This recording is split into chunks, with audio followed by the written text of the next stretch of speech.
Pak Ferry. Ya, baik.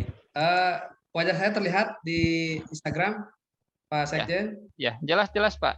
Jelas ya. Ya. Saya juga live di IG saya. Baik, Bismillahirrahmanirrahim. Assalamualaikum warahmatullahi wabarakatuh. Waalaikumsalam warahmatullahi wabarakatuh.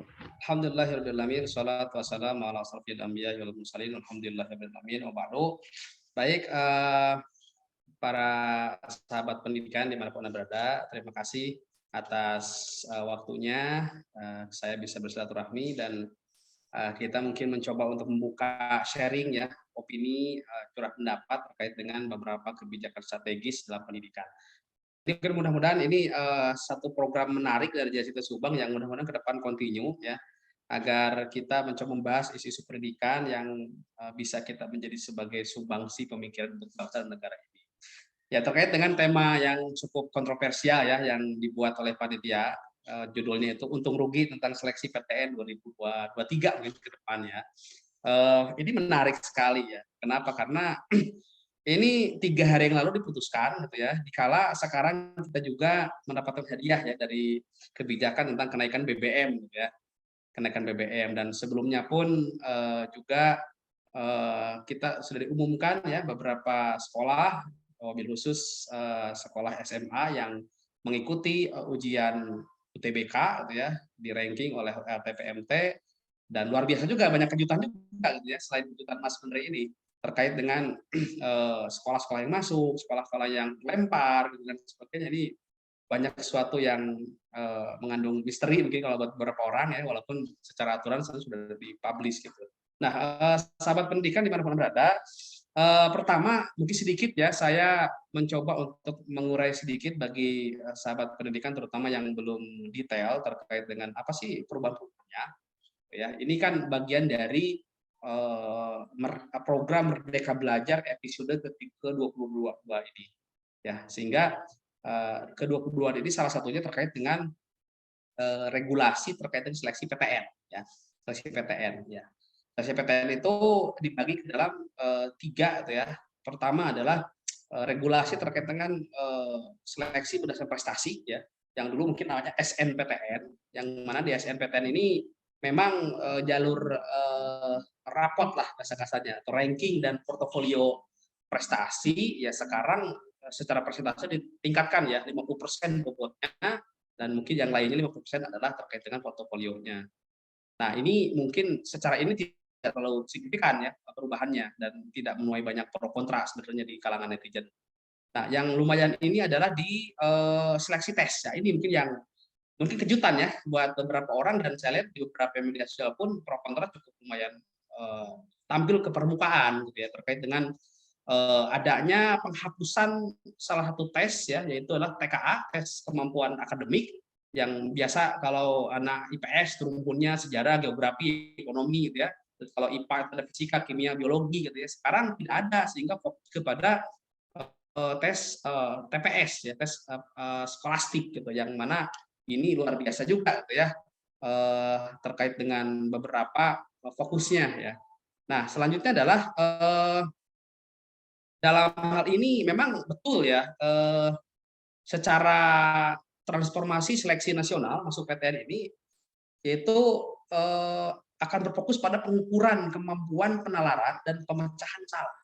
Nah, sebelumnya diungkapkan oleh Pak Mas Menteri itu adalah bahwa jalur SBMPTN ujian dilakukan dengan menggunakan banyak materi dari banyak mata pelajaran yang secara tidak langsung ini katanya memicu turunnya kualitas pembelajaran dan peserta didik kurang mampu menjadi lebih sulit untuk dapat sukses pada jalur ini. Kali ini berbeda, dalam seleksi ini tes skolastik yang mengukur 4 hal, yaitu potensi kognitif, ya, terus penalaran matematik, literasi dalam bahasa Indonesia, dan literasi dalam bahasa Inggris. Nah, soal pada seleksi ini akan menitik beratkan kemampuan penalaran peserta didik bukan hafal. Nah, ini kata Mas Menteri dalam suatu konferensi pers beliau. Dengan demikian, Ristek ini mengatakan bahwa skema seleksi ini menjadi lebih adil katanya, dan setiap peserta didik memiliki kesempatan untuk sukses pada jalur seleksi nasional berdasarkan tes. Nah, ini luar biasa ya dari segi ininya. Walaupun mungkin nanti kita akan bedah ya apa sih studi kritisnya ya, kelebihan, kekurangan, untung ruginya dan sebagainya. Karena ini juga tidak dalam artian satu pihak semua sepakat ya quorum atau bisa dikatakan total, karena banyak juga yang nanti kita bedah. Nah, selanjutnya adalah yang tes ketiga ini adalah seleksi mandiri. Nah, seleksi mandiri ini masih ada ya. Walaupun katanya ingin lebih transparan tentang kuota, tentang bagaimana prosedur dan sebagainya. Karena seleksi mandiri ini di sisi lain gitu ya, ini memberikan otonomi buat kampus, sekalipun ini ada resiko gitu ya. Ya karena kita tahu juga, mohon maaf, kemarin pemberitaan mengutip di beberapa media itu ya sampai ada kasus terjaring gitu ya, oknum ya, salah satu rektor perguruan tinggi negeri itu luar biasa ini ya, sampai ya ratusan sampai miliaran rupiah gitu ya. Nah, artinya ini juga mungkin apa namanya perlu dikritisi bagaimana, walaupun betul dari kementerian juga meminta keterlibatan masyarakat untuk bisa berpartisipasi dalam hal transparansi dan akuntabilitas dalam proses seleksi. Nah, teman-teman semuanya yang Allah SWT, saya sedikit menuliskan beberapa analisis gitu ya terkait dengan apakah itu kelebihan atau merupakan keuntungan atau mungkin kekurangan yang mungkin kata versi pemerintah. Nah, karena juga ini relatif ya. Untung untuk contohnya siswa gitu ya. Untung untuk dalam artian lembaga-lembaga yang menguatkan optimalisasi belajar gitu ya. Dan juga mungkin dalam artian juga buat orang-orang tertentu justru ini menjadi beban contohnya. Ya contohnya gini ya. Ketika regulasi ini ya, bahwa fokus kepada tes potensi skolastik, tidak ada pelajaran ya, yang IPA IPS rumpun itu tidak muncul, ya saya sebagai dulu pengajar gitu ya, di sekolah, tentu apakah ini menjamin gitu ya antusiasme anak yang mereka ingin masuk PTN, belajar mata pelajarannya itu lebih serius sebetulnya. Karena khawatir katakan dia tidak akan belajar biologi gitu ya, tidak akan dalam belajar tentang matematik karena soalnya pun cuma skolastik gitu ya. Padahal dia ingin masuk kedokteran gitu. Itu kebayang gitu bagaimana. Kan ingin mendalami suatu prodi itu tidak hanya masuk saja, tapi dipersiapkan gitu bagaimana dia itu bisa-bisa ketika masuk sebuah prodi tertentu maka basicnya pun harus bagus. Jadi nggak ada cerita gitu kan, nggak apa-apa nanti aja belajar nanti. Walaupun saya nggak suka biologi, tapi ya saya maksain katakan masuk ke kedokteran kan ini juga khawatir ini menjadi tren yang salah gitu ya. Nah selanjutnya adalah kalau saya lihat juga ini mungkin harusnya pengumuman SBMPTN ya UTBK itu di bulan Juli itu ya Agustus lah atau mungkin bisa dikatakan Juli itu pas pengumuman. Sebelumnya itu ini kayaknya terlalu mendadak gitu ya. Dikala banyak siswa juga yang sudah mengikuti bimbel gitu ya, sekolah juga mempersiapkan mungkin sudah punya renstra, sudah punya strategi, oh tiba-tiba ini memang luar biasa nih ya, kejutan di bulan apa nih September ya. Nah ini ya kayaknya agak sedikit timelinenya terlambat gitu kalau menurut saya, sehingga bagusnya itu jauh-jauh hari, sehingga bahwa semua institusi pendidikan, lembaga-lembaga yang mendukung tentang pendidikan itu bisa menyiapkan strategi selanjutnya.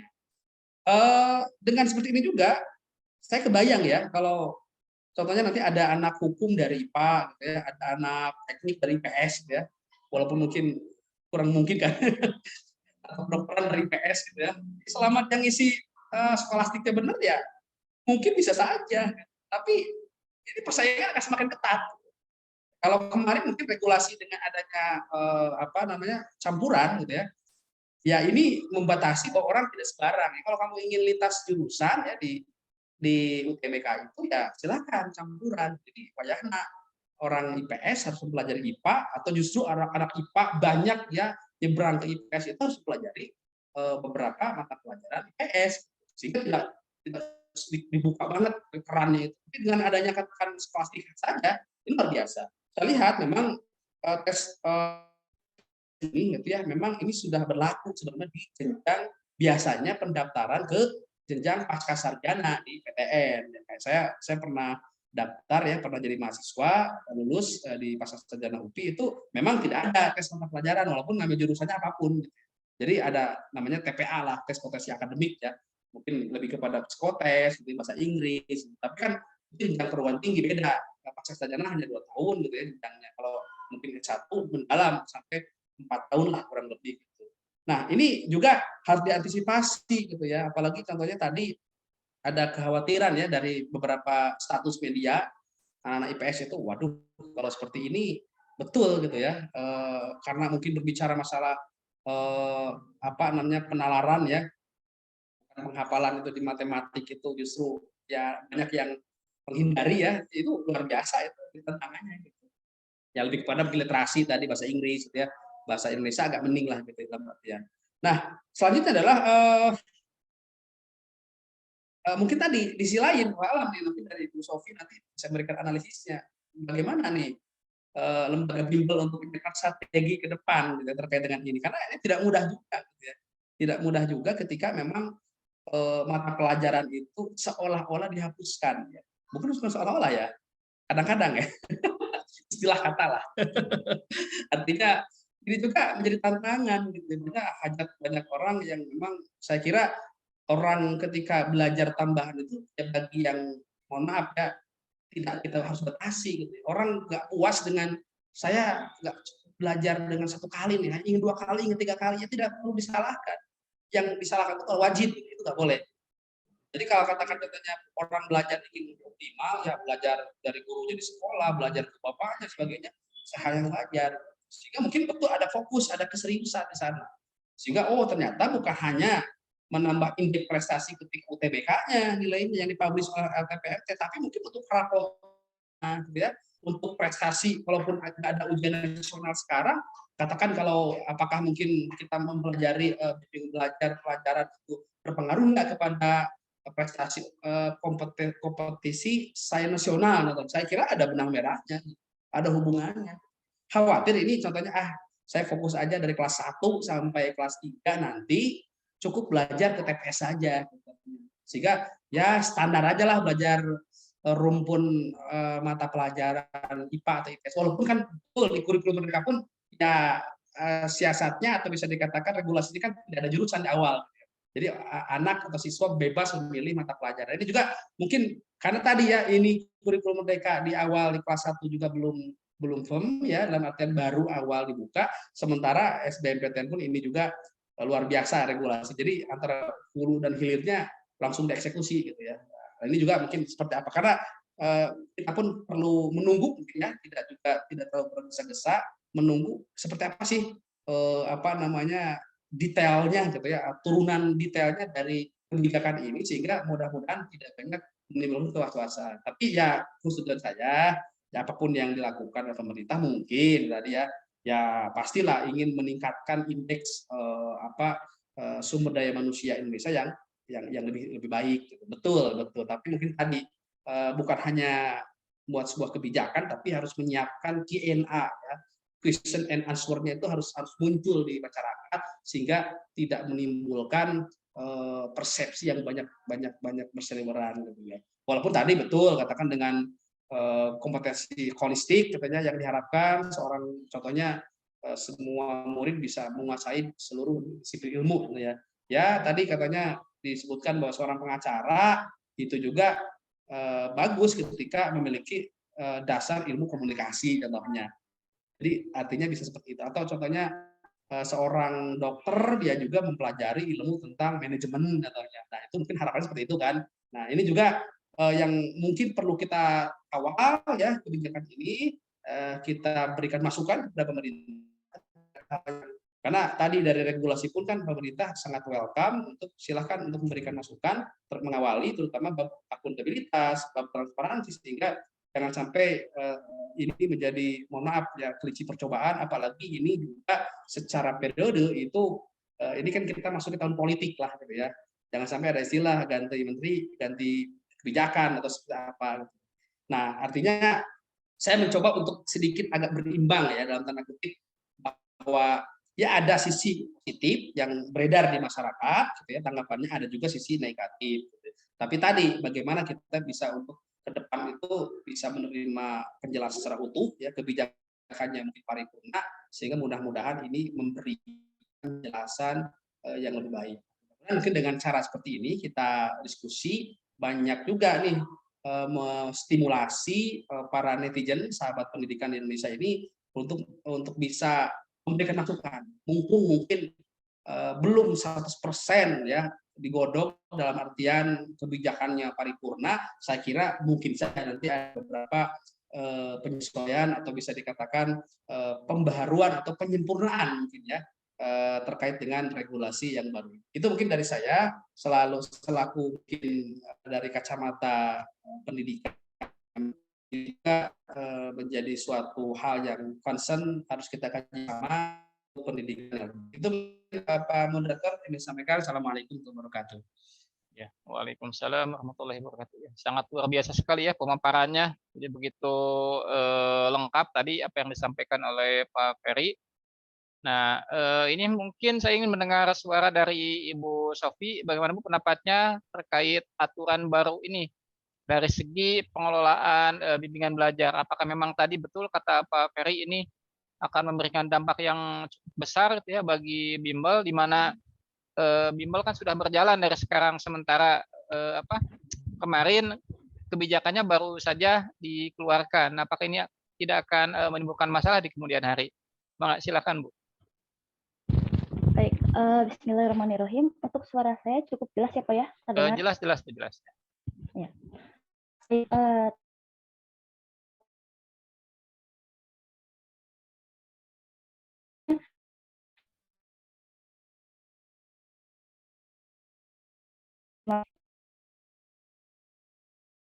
Gitu. Sih, selama ya yang bimbel untuk terutama persiapan untuk SBMPTN sendiri gitu, untuk UTBK sendiri, memang pada setiap tahunnya akan selalu ada perubahan gitu. Dari mulai pertama kali itu sistem SBMPTN itu berubah menjadi UTBK di tahun kemudian 2020 di mana pertama kali adanya pandemi gitu ya, terjadi lagi perubahan, terus kemudian di tahun 2021 bahkan ketika di tengah-tengah masa transisi pandemi yang sudah semakin yang menyurut ya, juga terjadi perubahan. Begitupun terakhir di tahun 2022 pun juga ada perubahan gitu. Jadi memang setiap tahunnya itu selalu terjadi perubahan. Ya memang kalau bisa dilihat ya bimbel setiap tahunnya juga harus bersiap gitu, karena memang selalu ada kejutan gitu dari UTBK atau dari SBMPTN ini. Cuman memang karena kita melihat dari 2 tahun ke belakang, yaitu 2021 dan 2022, itu perubahannya tidak begitu signifikan. Jadi kalau 2021 ke 2022, itu dari segi materi ujian sama, hanya perbedaannya itu dari segi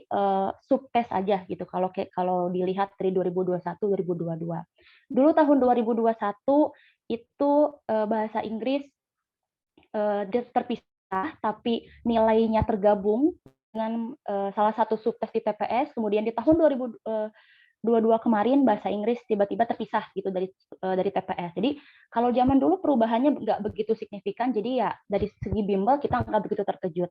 Tapi di tahun 2023 sendiri, bagaimana yang sudah disampaikan oleh Menteri Pendidikan kemarin, itu signifikannya cukup besar ya, walaupun bukan menambah atau benar-benar merombak seluruh materi ujian, tapi lebih kepada pengurangan, yang mana ya tentu saja tadi bimbel sudah berjalan, bahkan sudah berjalan sampai 2 bulan lebih gitu kan. Nggak cuma bimbel kami saja, saya yakin bimbel-bimbel sebelumnya pun sama. Bahkan sebenarnya kalau bisa dibilang persiapan kami itu nggak sebentar, bahkan kami sudah mempersiapkan bimbel ini tuh dari tahun sebelumnya, yang artinya adalah ketika terjadi perubahan seperti ini, mau nggak mau ya kami lagi-lagi harus mengikuti gitu kan, mau nggak mau. Dan pasti yang awalnya rencananya sudah A sampai Z, ini pasti menimbulkan plan A, plan B, plan C lainnya gitu, yang pasti akan mengganggu ritme pembelajaran gitu ya.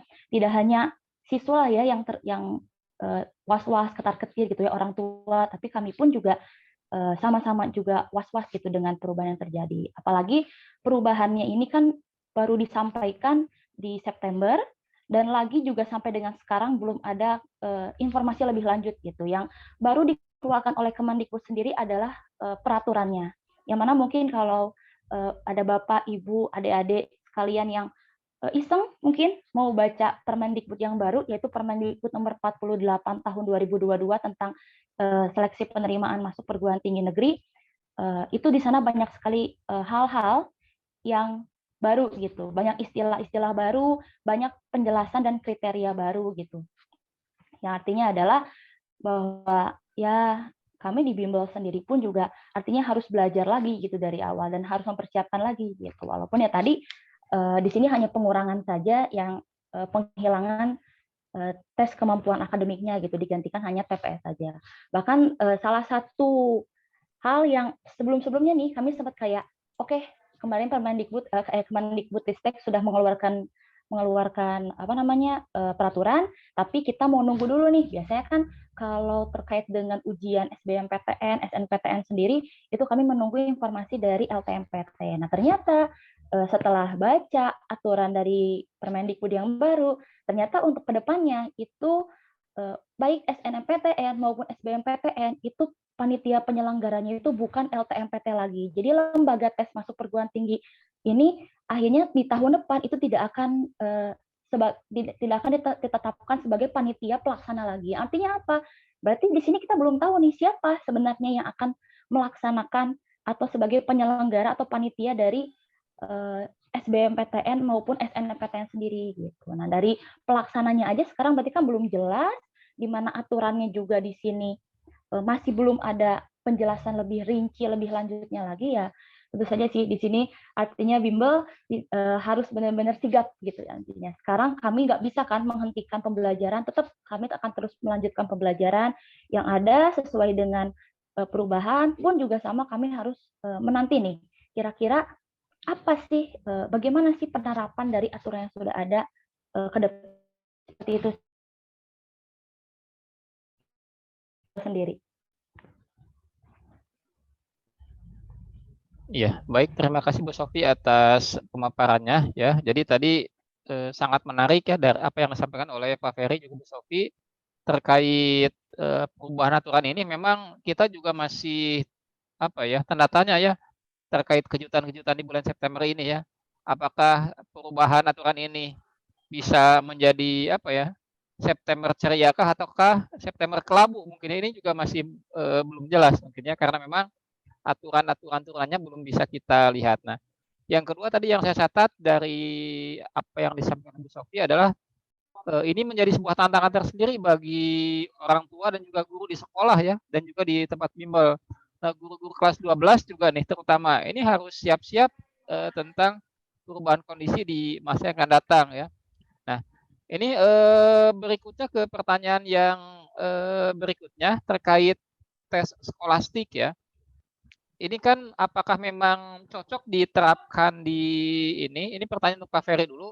Apakah tes skolastik ini cocok diterapkan untuk calon mahasiswa ya? Sementara mereka setahu kita mereka kan belajarnya di sekolah itu berbasis mata pelajaran ya. Sementara untuk tes yang diberlakukan tes skolastik. Ini mirip dengan kalau di SD itu anak-anak SD belajar dengan tematik, tetapi ketika ujian akhir itu dengan mata pelajaran. Jadi agak bisa dikatakan kurang nyambung juga gitu. Belajar sehari-hari menggunakan tematik, tapi ketika ujian itu menggunakan mata pelajaran secara terpisah-pisah. Nah, ini gimana pendapatnya Pak Ferry?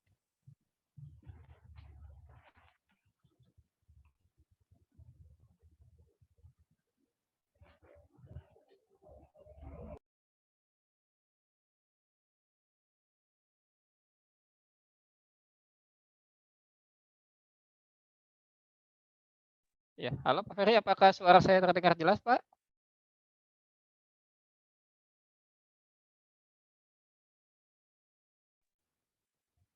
Sepertinya sinyal Pak, kayaknya Pak Ferry. Ya, sebentar saya coba lagi. Nah, ini. Oke. Ya, gimana Ya, Pak Ferry? oke, mohon maaf ini Ya, keluar nih Zoom-nya. ya, ya, ya, Gangguan sinyal. Lihat ya, ya ya, foto semuanya. ya, Ya, ya TPS ini ya secara umum ya saya pribadi melihat bagus ya bahwa ada apa motif terkait dengan literasi gitu ya, kemampuan kognitif yang ingin didapat oleh oleh penyelenggara.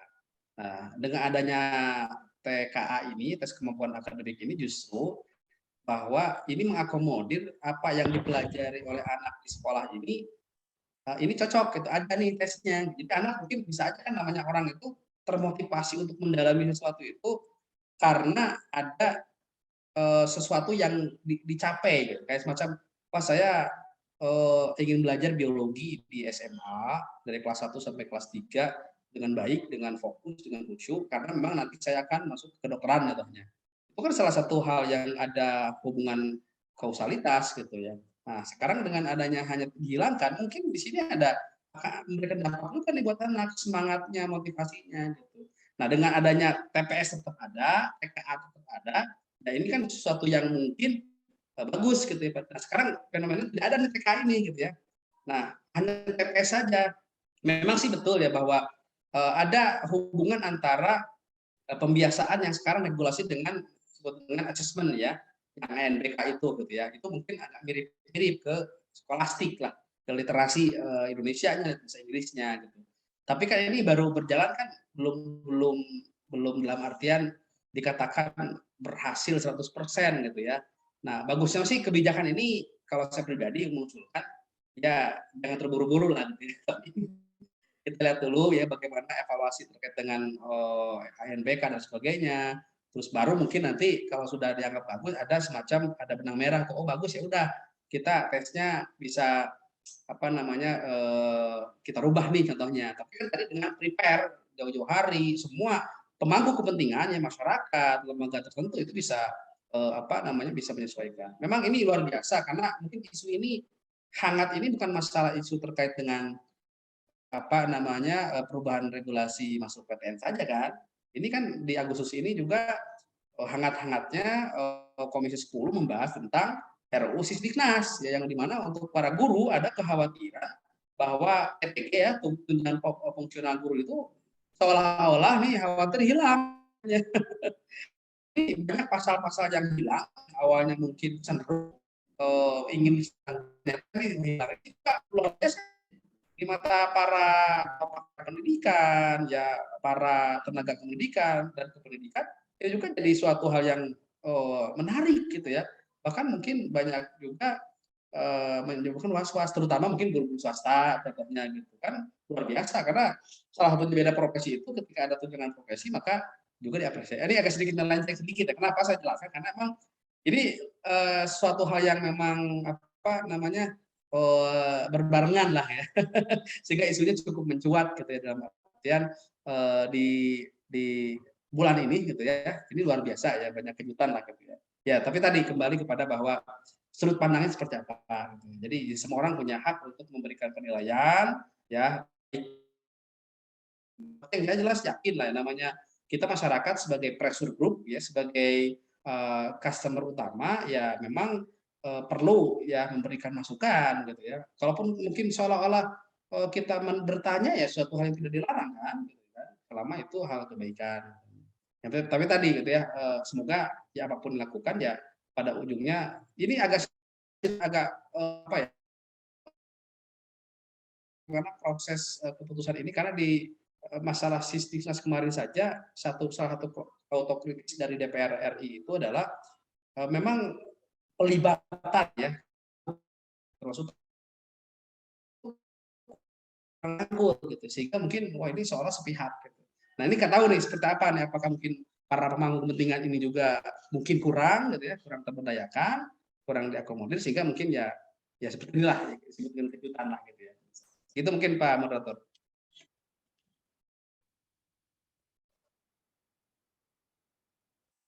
Masih di mute?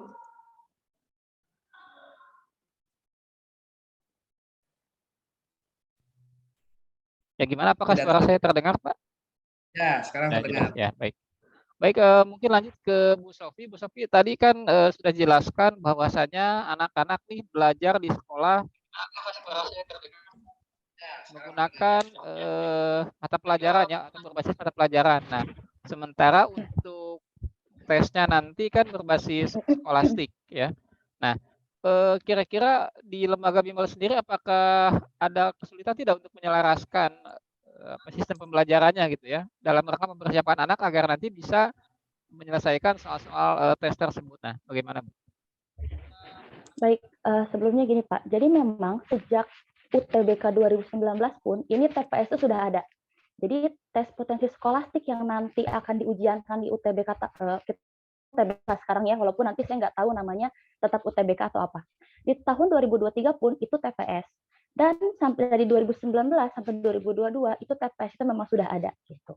Kalau di yang saya ketahui sendiri, sebenarnya TPS sendiri itu menguji atau tujuan dari adanya tes tersebut adalah untuk melihat siswa ini sanggup nggak atau cocok nggak untuk berada di lingkungan atau masuk di lingkungan mahasiswa perguruan tinggi gitu ya. Karena kan tadi kalau sekolah kita sebutnya siswa, perguruan tinggi kita sebutnya mahasiswa gitu. Nah, sebenarnya TPS ini tuh salah satu tujuannya yang saya tahu itu adalah untuk mengukur, untuk menguji ini anak siap nggak gitu untuk berkecimpung di dunia mahasiswa. Yang mana yang harus yang kita ketahui bersama lah bahwa di perguruan tinggi itu berbeda dengan di sekolah. Ketika di sekolah misalnya sudah ditentukan belajarnya A, B, C, D.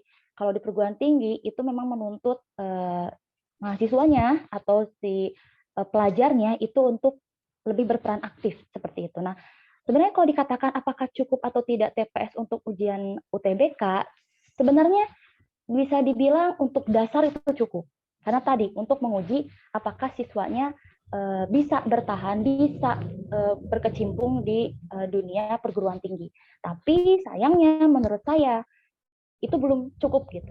Terutama untuk beberapa jurusan atau program studi yang membutuhkan keahlian khusus. Kita sebut kedokteran lah ya. Kedokteran itu sebelum-sebelumnya hanya bisa dimasuki oleh siswa IPA, gitu, siswa jurusan IPA. Kenapa? Karena memang ini berkaca kepada kalau tidak salah IDI ya, Ikatan Dokter Indonesia itu memiliki aturan bahwa untuk berprofesi di dunia kedokteran itu minimal harus memiliki dasar pengetahuan yang selinier. Artinya apa? Berarti anak-anak jurusan IPA gitu. Nah, sekarang ketika di peraturan yang baru itu hanya mengukur TPS saja, artinya di sini tidak ada pembatas yang jelas antara IPA dan IPS. Mungkin maksud dari Pak Menteri ini sangat baik gitu ya. Artinya adalah siswa dibebaskan untuk memilih jurusan apapun. Itu baik gitu. Maksudnya tidak terbatas dia IPA atau IPS. Tetapi tetap ada beberapa jurusan yang memang sejak awal tidak bisa gitu untuk lintas jurusan. Tidak bisa tiba-tiba anak IPS terjun ke kedokteran misalnya. Karena kenapa? Karena selama 3 tahun di SMA-nya itu tidak memiliki atau tidak belajar biologi sama sekali. Apalagi kan tadi juga sebenarnya peraturan ini kan ditujukannya untuk siswa atau untuk tahun ajaran yang sudah menerapkan kurikulum merdeka, di mana memang kalau kurikulum merdeka itu setiap siswa diperbolehkan untuk mengambil mata pelajaran apapun sesuai minat dan bakatnya. Tapi kan sayangnya nanti di tahun 2023 yang ikut serta kan adalah siswa kelas 12 sekarang yang kurikulumnya saja belum gitu, belum semuanya bahkan mungkin ada yang tidak sama sekali kurikulum merdeka. Ya artinya ada ketidakcocokan gitu, Pak. Jadi kalau dikatakan cukup, ya tadi dasarnya cukup, tapi sayangnya untuk beberapa jurusan itu sangat kurang gitu kalau tidak ada TKA-nya sendiri. Begitupun juga kalau di Sosum ya. Di Sosum misalnya memang kalau sebelum-sebelumnya mah di Sosum sendiri anak IPA diperbolehkan untuk lintas jurusan. Tapi kan mungkin tadi juga yang sudah sempat diucapkan oleh Pak Ferry ya bahwa ya tadi akhirnya nanti akan banyak siswa yang lintas jurusan atau bahkan nantinya ada banyak siswa yang merasa mungkin akan aduh saingan saya makin banyak, aduh saingan saya dari jurusan IPA nih misalnya yang sedangkan tadi ya di jurusan IPA sendiri matematikanya itu sangat sudah dikuasai secara mendalami gitu bahkan selama 3 tahun seperti itu. Dan di bimbel sendiri pun juga kalau terkait dengan materi ya kami sejak awal kan tadi sudah menyiapkan anak-anak untuk belajar baik TKA maupun TPS-nya. Dan sekarang ketika TKA-nya tidak ada ya dari bimbel kami akan melanjutkan ya udah berarti fokus pembelajarannya ke TPS-nya saja. Tapi ya tadi itu kalau misalnya TPS saja kami pikir pendapat saya pribadi itu masih kurang begitu. Dan juga selain itu kalau dulu itu kan karena di SBMPTN-nya ada TKA, artinya adalah ketika anak-anak punya rencana untuk ikutan ujian mandiri, mereka tuh belajar TPS, TK untuk SBMPTN itu juga akan digunakan di ujian mandirinya. Nah, tapi sekarang ketika TKA-nya dihapuskan nih di SBMPTN, sementara nanti ujian mandiri TKA-nya masih ada, artinya ini siswa effort-nya tetap harus 2 kali. Artinya apa? Pertama, effort mereka harus belajar dulu untuk TPS di SBMPTN, tapi nanti juga mereka harus belajar TKA-nya untuk ujian mandiri bagi siswa yang memang berniat untuk ujian mandiri. Artinya sebenarnya kalau dilihat lagi, kebijakan ini ya masih sama-sama aja gitu kan. Ketika kemarin dikatakan kenapa TKA dihapuskan karena katanya terlalu berat bagi orang tua, jadinya orang tua harus membimbelkan anaknya gitu, seakan-akan jadi kok kesannya jadi bimbel yang salah gitu kan. Padahal di sini kan bimbel hanya menjembatani gitu kan. Artinya kami hanya menutup jarak yang tidak didapatkan siswa di sekolah ataupun bagi siswa yang memang merasa kurang gitu di sekolah. Gitu. Itu sih Pak kalau dari saya pribadi. Ya, ternyata luar biasa sekali ya ini dampak yang akan ditimbulkan apabila memang kebijakan ini benar-benar diterapkan di seleksi tahun depan ya, di mana memang banyak sekali hal-hal yang tidak dipersiapkan sebelumnya kalau saya lihat ya. Seperti tadi ya, di mana sebenarnya keputusan ini diberlakukan untuk sekolah-sekolah yang menggunakan kurikulum merdeka ya. Dan sementara di kita kan belum semuanya mengimplementasikan kurikulum merdeka. Yang kedua juga dari segi angkatan juga kan belum semua angkatan menerapkan kurikulum merdeka meskipun sekolahnya sudah menerapkan.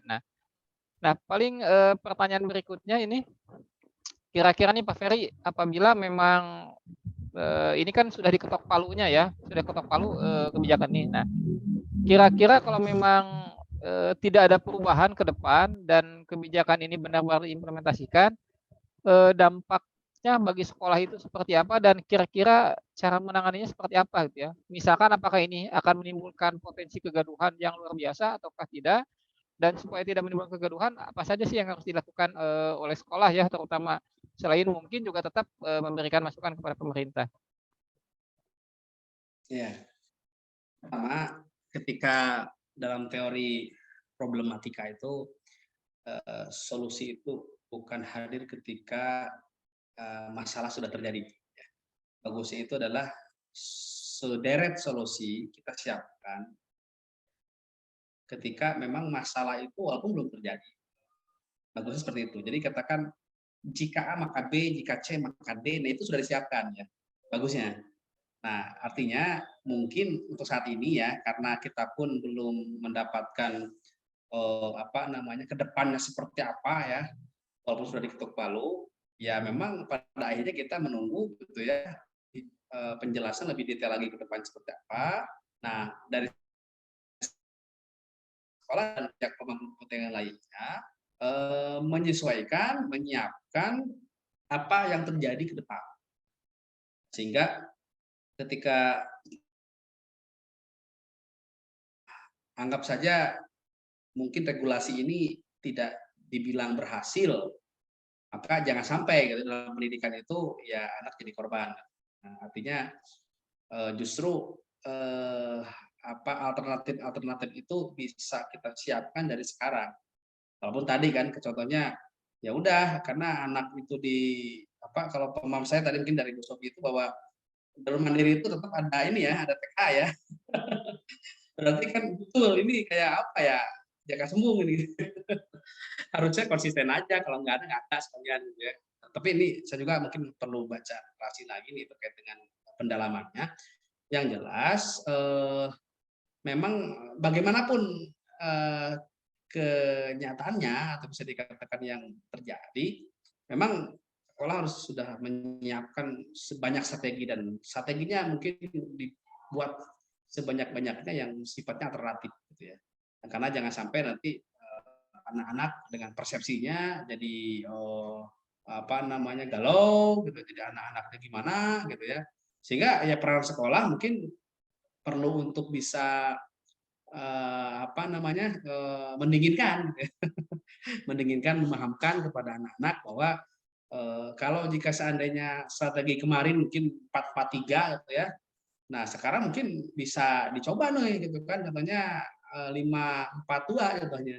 Nah, ini juga sesuatu yang memang perlu disiapkan bersama. Artinya ya saya lihat sih tidak kata terlambat ya untuk bisa kita berikan masukan ya terutama ini regulasi baru ini sehingga ya ini sebuah sumbangsi lah dari anak bangsa yang mana mungkin kebaikannya ada, nah ya justru kita kekurangan-kekurangannya ini bisa semua orang bisa memberikan masukan yang signifikan dan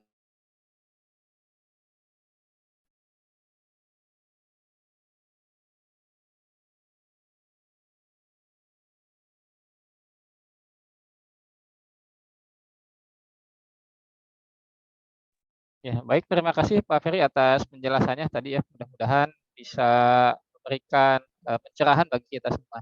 Nah, baik, lanjut ke Bu Sofi, Bu. Kira-kira nih persiapan apa yang akan dilakukan oleh lembaga bimbel ya untuk menyikapi tadi ya berbagai kemungkinan di masa yang akan datang ya. Apakah salah satunya apakah TKA ini akan tetap dipertahankan, akan diajarkan kepada anak-anak, ataukah memang bagaimana, Bu? Tadi mengingat beberapa pertimbangan.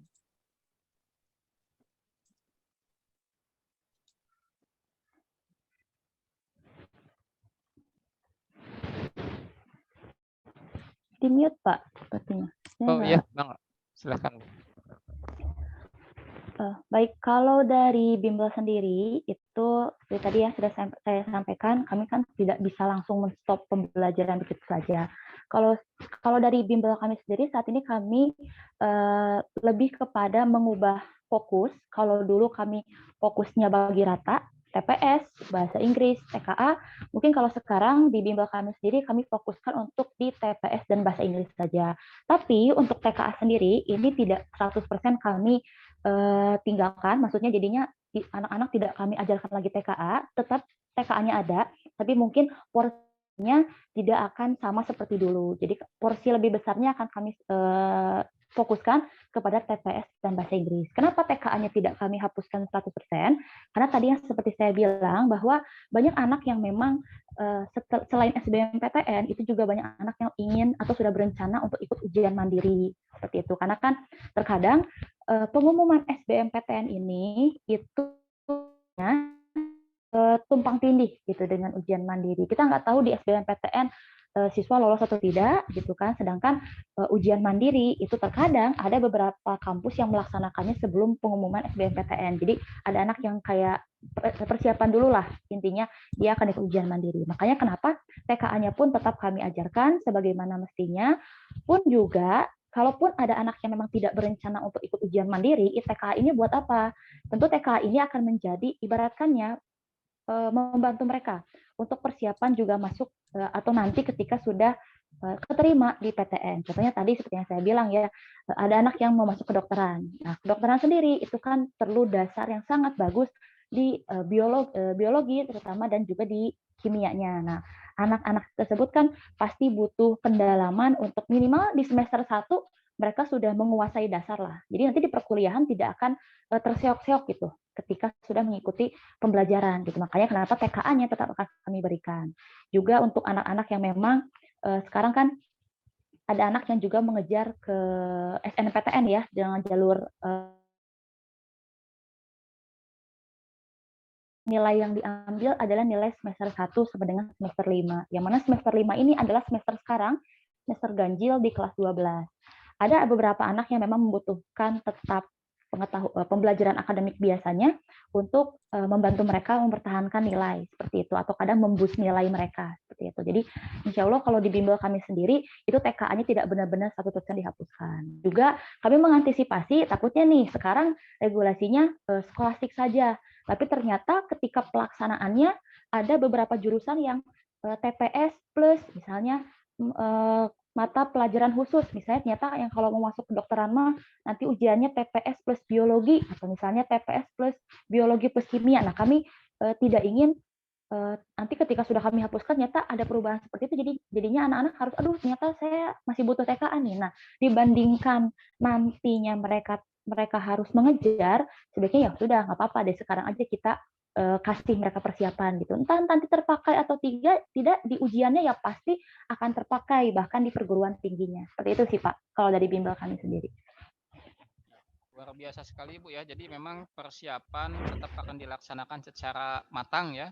Baik nanti apakah TKA-nya ada atau tidak ya. Karena kalaupun TKA-nya tidak ada, pasti akan terpakai ketika anak-anak kita sudah duduk di bangku kuliah nih. Baik, luar biasa sekali. Nah, mungkin ini pertanyaan terakhir bagi Ibu dan Bapak sekalian, mungkin ke Pak Ferry dulu Pak nih. Kan untuk masuk perguruan tinggi negeri ini ada beberapa jalur ya, ada jalur prestasi, kemudian jalur mandiri dan juga jalur tes sebagaimana tadi yang kita bahas yaitu melalui jalur skolastik ya. Nah, ini kira-kira menurut pandangan Pak Ferry sebenarnya jalur mana sih yang harus diperbanyak ya dari 3 jalur ini? Dalam arti supaya lebih adil kepada anak-anak kita meskipun kita tahu bahwasanya masing-masing orang punya pendapat ya, mangga Pak. Ya, di-mute Pak. Di-mute. Silahkan Pak. Ya.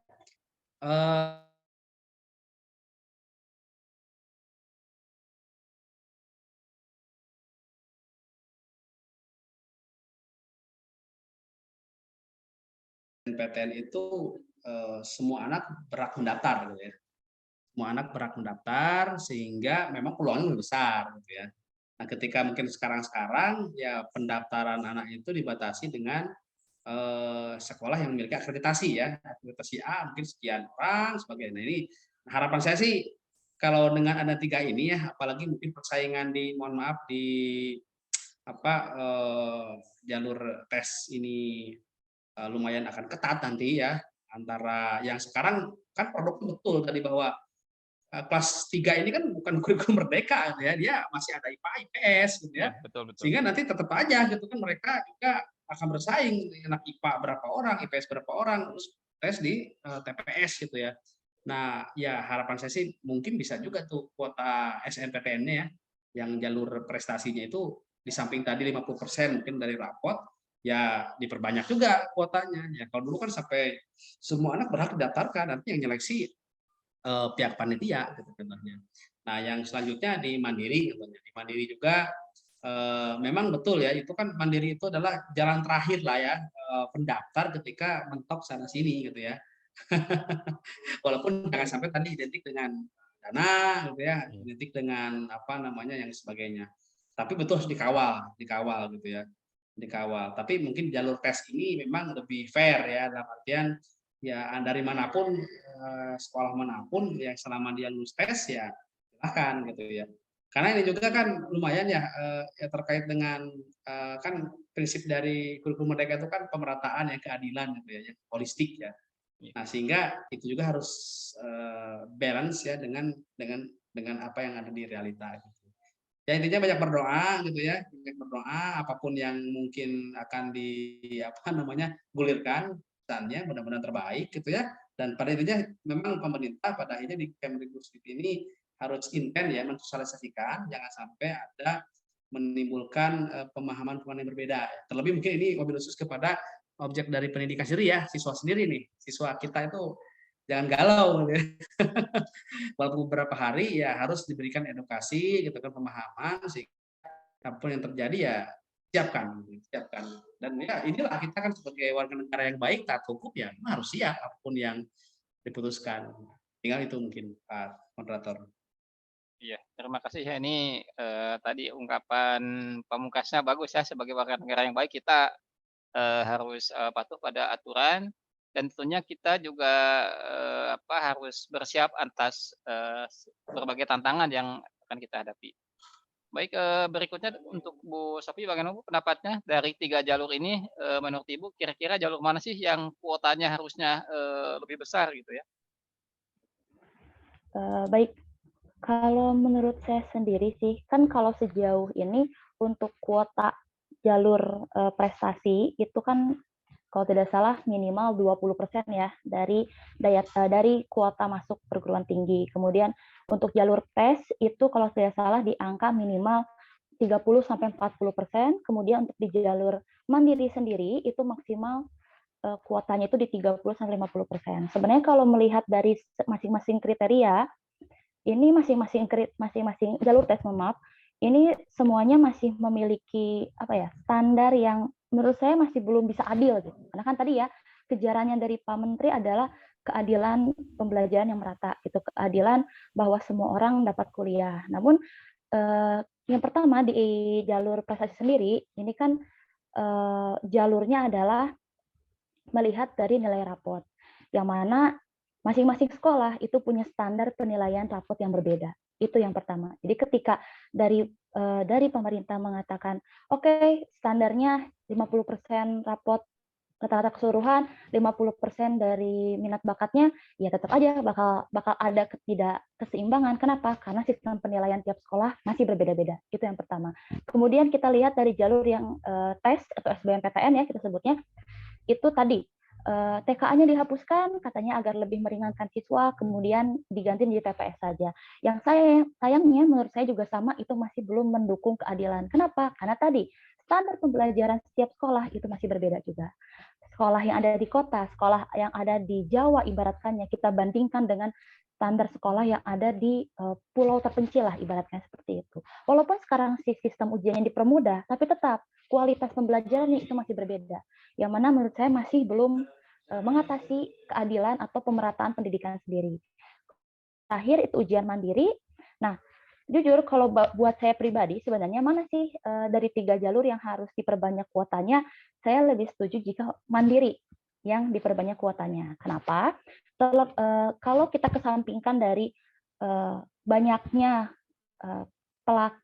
kegiatan yang kemarin ya tadi sempat Pak Ferry katakan, kemarin sempat salah satu kampus PTN terciduk melakukan kolusi melakukan nepotisme di ujian mandirinya. Nah, tapi sebenarnya di ujian mandiri sendiri ini kan setiap kampus mereka punya standar yang berbeda-beda.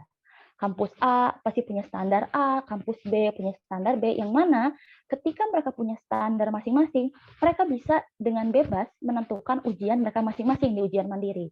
Kampus A misalnya mengedepankan apa? Misalnya kampus A mengedepankan TKA dibandingkan TPS, maka otomatis kampus A bisa meningkatkan atau memperbanyak atau misalnya membuat standar ujian tulisnya itu TKA-nya yang diprioritaskan. Atau misalnya ternyata kampus B mereka tidak masalah dengan tidak adanya TKA. Misalnya mereka lebih senang dengan TPS tadi skolastik yang diujikan. Mereka bisa meningkatkan atau mengedepankan ujian yang tes skolastiknya. Jadi kalau ujian mandiri, ini kampus benar-benar bisa terjun langsung menentukan jenis ujian macam apa sih yang dibutuhkan untuk bisa masuk atau bisa diterima di kampusnya sendiri, itu dibandingkan jika memang langsung regulasinya satu pintu di pemerintah. Jadi kalau tadi saya pribadi ditanya mana sih kira-kira jalur yang harus lebih banyak kuotanya, saya jawabnya ujian mandiri. Melihat dari tadi ya, fleksibilitas kampus juga jauh lebih mudah gitu untuk menentukan standar dari penerimaannya. Seperti itu sih Pak, kalau dari saya. Ya, baik, luar biasa sekali ya. Terima kasih Ibu atas pendapatnya ya. Jadi mudah-mudahan para pemirsa bisa mendapatkan pencerahan dari apa yang disampaikan oleh Ibu dan Bapak sekalian. Baiklah, sahabat semuanya, itu tadi penjelasan dan juga pencerahan dari kedua narasumber yang hebat-hebat ini. Insya Allah mudah-mudahan dari apa yang disampaikan tadi kita bisa mengambil pelajaran dan juga langkah-langkah antisipatif terhadap berbagai kondisi yang mungkin bisa jadi tidak kita harapkan ya. Tapi dengan adanya persiapan yang matang, tentunya kita yakin bahwa kita akan mendapatkan hasil yang terbaik. Baiklah, sekali lagi terima kasih kepada Pak Ferry, Bu Sofi atas kehadirannya ya. Sekali lagi terima kasih. Mudah-mudahan ini menjadi pelajaran yang berharga bagi kita semua. Baiklah,